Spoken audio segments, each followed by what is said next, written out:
Assalamualaikum warahmatullahi wabarakatuh. Waalaikumsalam warahmatullahi wabarakatuh. Bismillahirrahmanirrahim. Alhamdulillahilladzi la yahwihi makan wa la yajri alaihi zaman. Asyhadu an la ilaha illallah wahdahu la syarika lah. Wa asyhadu anna Muhammadan abduhu wa rasuluh. Allahumma salli wa sallim wa barik ala sayyidina Muhammad wa ala alihi wa ashabihi ajma'in, amma ba'd.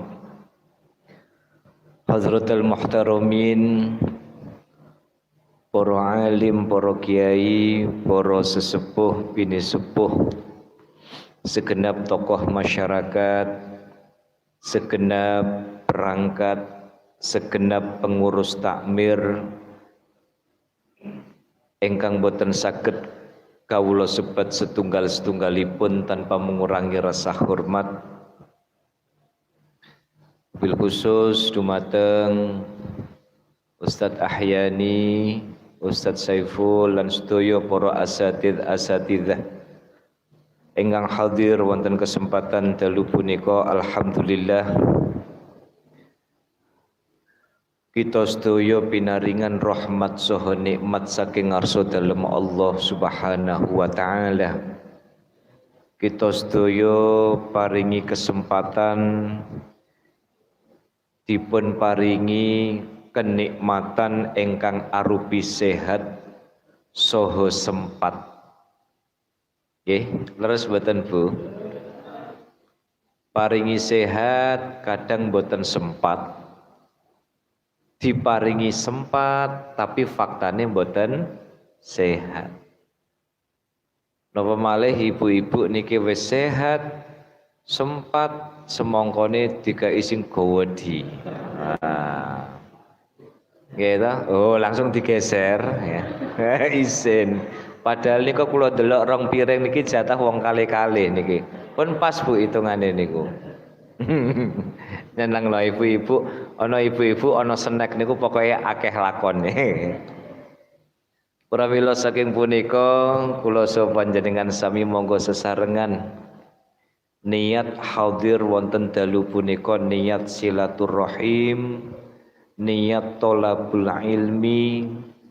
Napa malih kita sedaya menika hadir wonten gene al-ashrul awal, al-ashrul ula min Dzulhijjah, 10 hari pertama di bulan Dzulhijjah.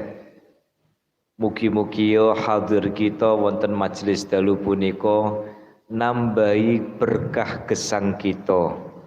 Mugi-mugi gesang kita tansah pinaringan rahmatipun Allah Subhanahu wa taala. Gampang rezekine, hasil maksude dipun tepihaken saking sedaya fitnah musibah saha bala, lan mugi-mugi gesang kita tansah dipun tata dening Allah Subhanahu wa taala. Amin Allahumma amin. Para rawuh sami ingkang tansah kawula hormati, pada kesempatan malam hari ini kula wau niku terus terang bingung niki badhe ngaos mukasyafatul qulub, tapi kok kula istafti kolbak. Cerita kedik kula niku biasa ngaos di tengah jalan berubah pikiran niku sering kali ngoten.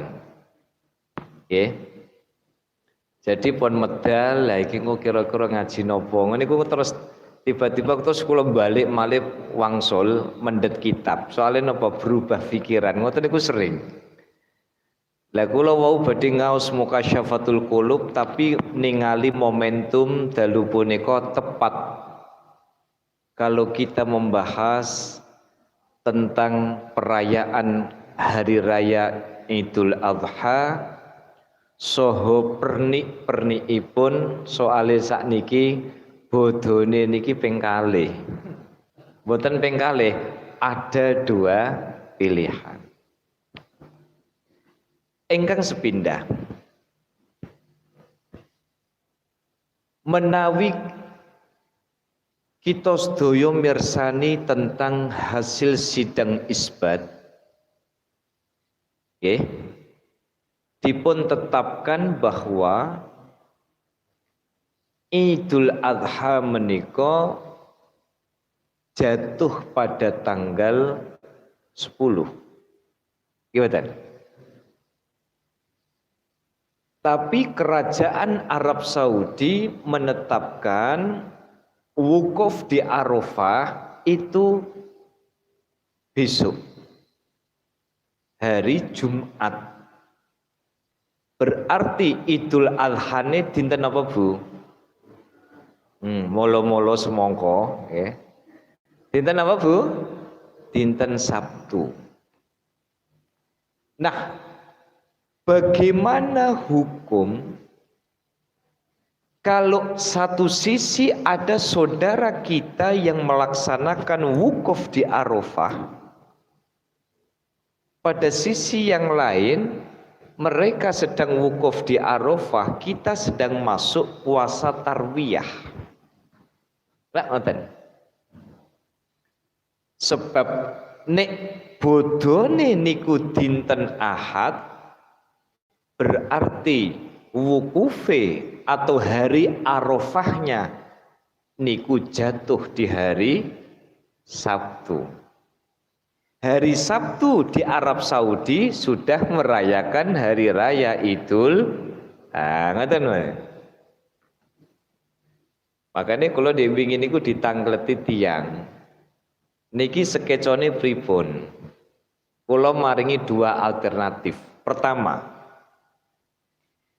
nek panjenengan mengikuti ketentuan Saudi yang melaksanakan wukuf besok di hari Jumat, kok jenengan mantep melaksanakan puasa di bulan di hari besok dengan niat puasa Arafah? Bisa. Alternatif pertama, hari Jumat diniati poso Arafah, lajeng soal bodo sholat Idul Adha boleh mengikuti yang Sabtu atau mengikuti pemerintah yaitu di hari Ahad. Jalan tengah. Jadi poso karena mantepe al-hajju Arafah, haji itu keabsahannya ditentukan oleh penentuan wukuf di Arafah, maka panjenengan bisa melaksanakan puasa Arafah besok, soal bodo, soal Idul Adha, ikut pemerintah berarti hari Ahad, tapi jenengan mengikuti sebagian yang melaksanakan di hari Sabtu, monggo. Alternatif yang kedua, supados jenengan makai katon milih ya Bapak Ibu. Yang kedua, kalau kita kembali kepada sejarah pensyariatan puasa Arafah itu sebelum pensyariatan ibadah haji.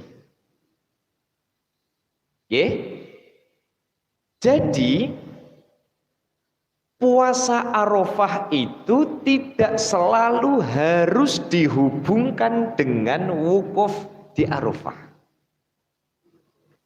Sebab ada satu riwayat menyebutkan bahwa perintah kesunatan melaksanakan puasa Arafah itu lebih dulu daripada perintah melaksanakan kewajiban haji. Niki kalau kita kembali kepada sejarah, maka berdasarkan pendapat ini puasa Arafah itu tidak bergantung kepada wukuf di Arafah. Benten. Lho nek gene kok Saudi pun ningali hilal tapi kok Indonesia dereng nggih. Indonesia niku luwih wetan Saudi niku ten bagian kilen iki cara gampangane mawon, jadi ningali hilale langkung dhisik daripada sing ten Indonesia. Pun niku cara bodhon mawon. Nggih. Cara detile mangke jenengan tanglet kali para ahli falak. Jadi wonten dua alasan. Jadi menurut pendapat yang kedua para rawuh sami, puasa Arafah itu tidak bergantung kepada wukuf di Arafah. Sebab perintah kesunatan melaksanakan puasa Arafah niku lebih dulu daripada perintah melaksanakan kewajiban haji. Maka nek jenengan melihat dan bertolak dari dua pendapat ini, santai mawon, mboten usah gontok-gontokan makin. So sampai makin nggone grup RT napa grup RW gontok-gontokan. Tolong perhatian-perhatian yang besok yang yang hari raya Idul Adha atau hari raya Idul Adha tanggal 9 silahkan live dari grup. Ojo. Rukun-rukun mawon sing penting dame wong semongkone ya padha. Gedange ya padha. Ngira Bu? Pun telas semongkone Bu. Ruwesi langsung ibu-ibu utawa nggone kula mawon tesih utuh kok. Yes. Jelas nggih Bapak Ibu nggih? Jadi soal puasa Arafat jangan bingung. Kalau belajar kepada beberapa riwayat termasuk ya dari sisi kesejarahan puasa Arafah niku langkung dhisik diperintahkan oleh Allah daripada perintah haji. Pramila napa sih? Poso Arafah itu tidak selalu harus dihubungkan dengan wukuf di Arafah. Maka kalau jenengan berdasarkan pendapat menika berarti wukufe nggih tetep ngenjang tapi jenengan poso Arafah niku dinten apa? Dinten apa Bu? Dinten apa Bu? Jumat. Oh, jenengan derek Jumat mboten napa-napa. Dinten Jumat ini. Dinten Setu. Lho kan, wis ngeten iki lho. Pokoke Pak, jenengan titeni Pak. Ibu-ibu niku nek wis wareg niku wis mblira-mbliro ngoten niku. Wis lali kok.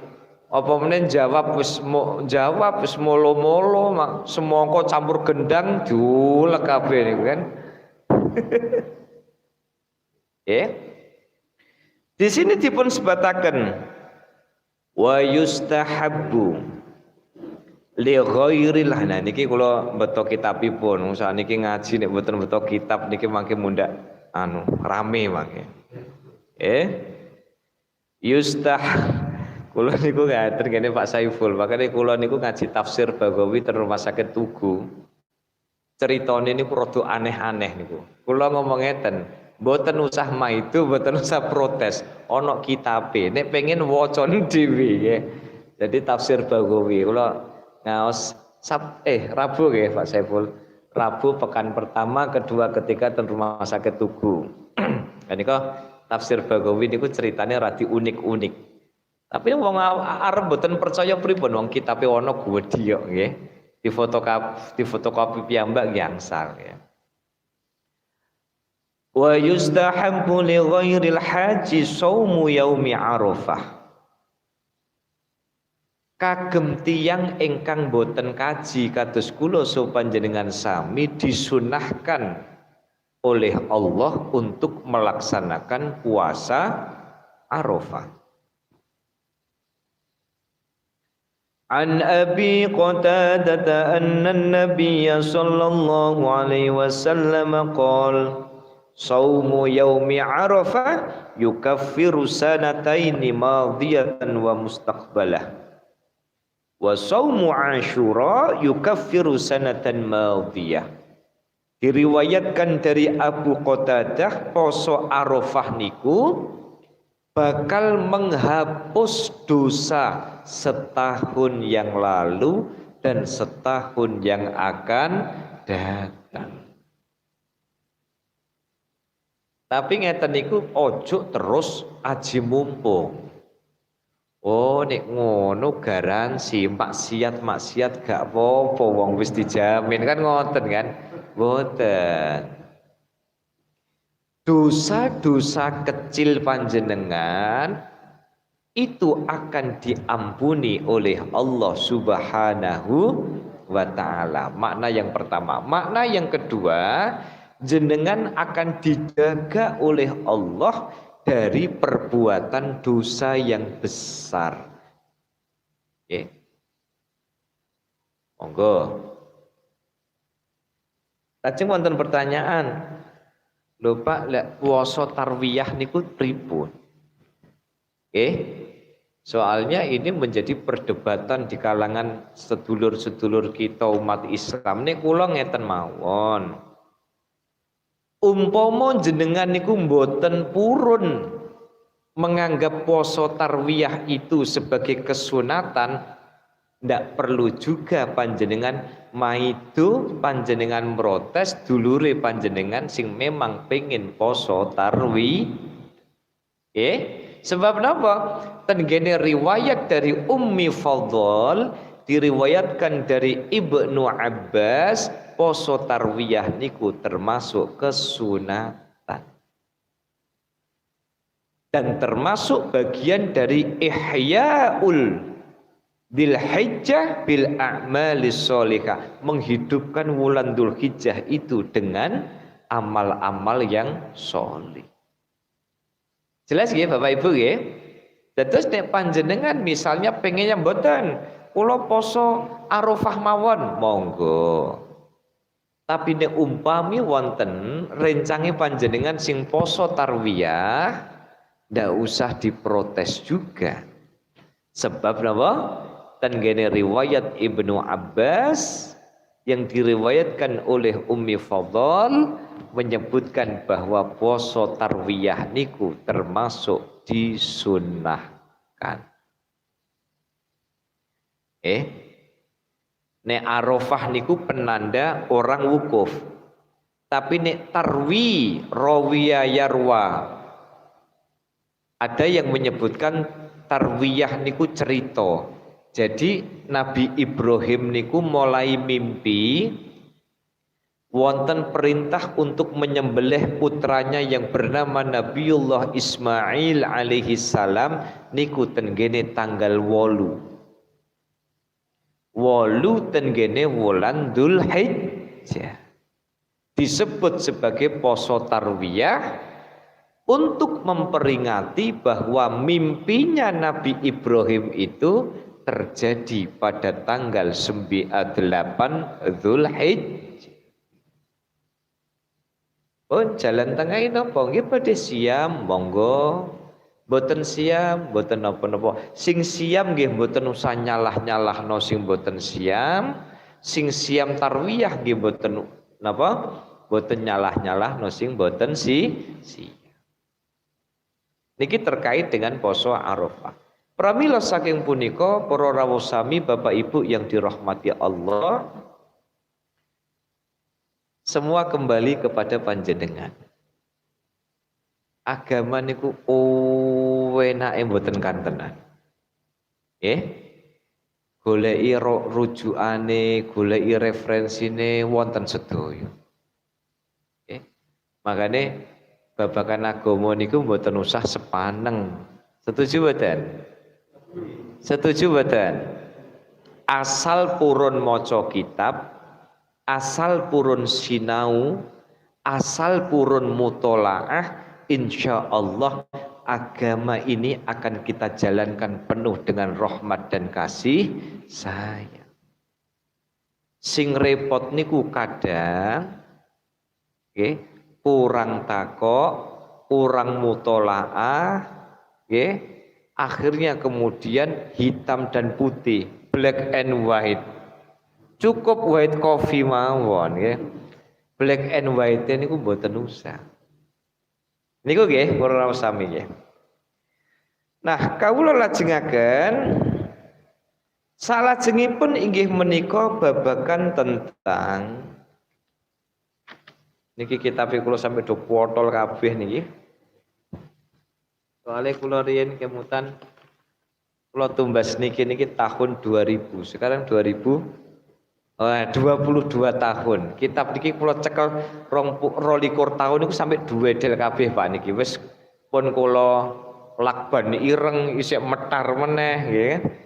Niki tamu makane kula suweneng sampai mulak-malik sedo suwek kabeh niki. Tapi nek jarine riyen ning pondokan niku tambah welek, tambah suwek, berkah tambah kuwatah nggih. Nggih. Bismillahirrahmanirrahim. Ahkamul udhiyah. Sakniki tentang kurban. Hukmul udhiyati sunnatun muakkadatun fi haqqil qadiri 'inda jumhuril fuqaha. Jadi sing jenenge kurban niku hukume sunnah muakkadah. Sunnah muakkadah niku napa bentene kali sunnah? Nek sunnah niku jangan ngertos definisinya sunnah. Napa definisinya sunnah? Nek nglampahi angsal ganjaran, nek mboten nglampahi jangan ndak apa-apa, rugi lah ngoten nggih. Jadi definisi kalau merubah definisi sunnah itu kalau melakukan itu dapat pahala, tapi kalau tidak dilakukan rugi. Sami-sami misalnya qobliyah subuh. Qobliyah subuh itu kalau jenengan lakukan niku langkung sae daripada bumi saisine, dunya saisine. Kula tanglet kali jenengan tek podo-podo angsal kesempatan sholat qobliyah subuh tek sing siji sholat sing siji mboten sholat, kira-kira sing mboten sholat rugi napa mboten? Makanya definisi sunnah niku nek nglampahi angsal ganjaran, nek mboten nglampahi eman-eman soalnya napa tapi kalau muakkadah niku ditambahi. Nek nglakoni angsal ganjaran, nek mboten nglakoni sek kebangetan. Wis rugi sek kebangetan. Fi haqqil qadiri bagi orang yang mampu. Pak, kurban riyen napa akikah riyen? Akikah kullu mauludin murtahanun bi'aqiqatihi. Soale tiang-tiang sepuh riyen nggih Pak, kadang kan boten patek nglegewa urusan kekah. Setiap yang dilahirkan murtahanun bi'aqiqatihi itu seperti jenengan naruh barang di gadean dan belum ditebus. Maka kalau ada anak kok belum diakikahi, itu berarti seperti barang gaden dan dereng cara nebuse nggih kudu dikekai. Menawi jaler niku berarti wedhuse kalih, menawi estri niku wedhuse setunggal. Wonten pertanyaan, Pak. Kula niki duwite rada mepet. Umpami kula kredit riyen pripun? Nganyang. Dados putrane kula jaler niki pengine napa? Pengine niku nek setunggal-setunggal angsal boten. Setunggal-setunggal angsal boten soalnya gajiane niki napa? Boten full ngepas, nggih.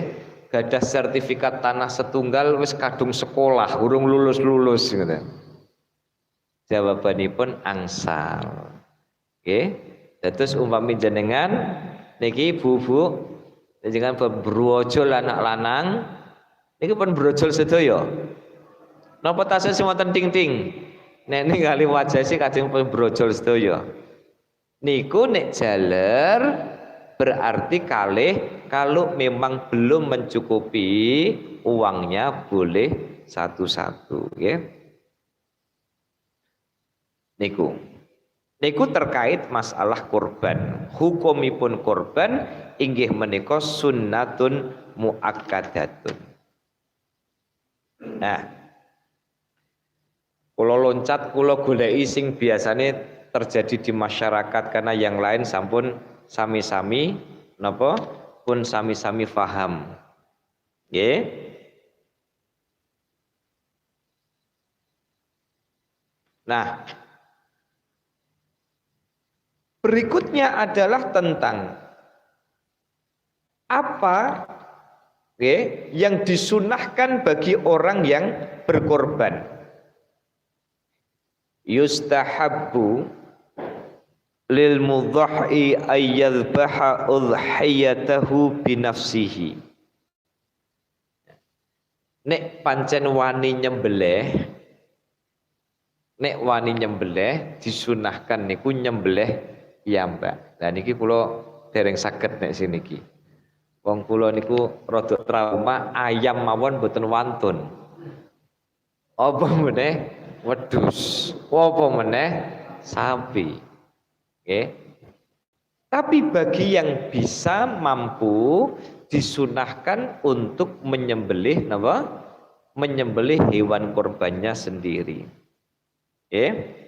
Kama fa'ala Rasulullah sallallahu alaihi wasallam, seperti halnya yang dicontohkan oleh Rasulullah. Yang kedua, wa yustahabbu lil idza arada ay yadhbaha udhiyatahu bi nafsihi ay hatta sikinahu wa yuriha dzabihatahu. Disunahkan yang kedua adalah nek iso disunahkan benar-benar memastikan bahwa pesone niku landep. Pesone niku landep. Berikutnya, wa yajibu ala kulli man hum bidzabhi ay yusammiyallahu azza wa jalla wa yukabbiruhu fa yaqulu 'inda wad'is sikin bismillahi wallahu akbar. Niki saya kira udah umum nggih. Ini sudah umum. Nah, pertanyaannya sekarang adalah hal yajuzul ishtiraku fil udhiyah? Boleh enggak boleh enggak korban itu patungan? Kan umumnya kita sudah tahu bahwa yang namanya korban kalau sapi itu bisa dipatung 7 orang, tapi kalau kambing itu dipatung apa? Dipatung pinten? Setunggal mawon nggih mboten usah patungan. Jadi jelas ya juzu ishtiraku ahlil baitil wahid fil udhiyah sawa'un kanatil udhiyah minal ghanami amil ibili amil baqari 'inda jumhuril fuqaha'i khilafan li ba'dihim. Niki. Jadi disebutkan bahwa boleh-boleh saja kalau kemudian orang itu patungan. Kan riyen tengene TV One pernah nggih ada salah seorang ustadz menyebutkan itu satu kambing sekeluarga. Niku ngagem pendapat niki karena memang ada yang menyatakan itu. Jadi ada yang mengatakan bahwa kalau kambing itu cukup 1 orang, tetapi percayalah bahwa pahala 1 orang itu juga nglumeber dumateng sekeluarga tanpa disebut. Makanya urusan bisnis kali Gusti Allah niku aja madakno karo bakul-bakul niku. Nek ora disebut ora entuk niku mboten. Jadi ada yang mengatakan bahwa kambing itu cukup 1 orang tetapi pahalanya itu sekeluarga. Tetapi ada juga yang mengatakan bahwa yajuzu ishtiraku ahlil baitil wahid sawa'un kanatil udhiyatu minal ghanami. Wedhus pun itu juga boleh patungan bareng. Tapi kita mengikuti pendapat mayoritas Syafi'i yang mengatakan bahwa kalau wedhus itu cukup 1 orang, tetapi kalau sapi atau kerbau itu boleh dipatung pinten 7 orang.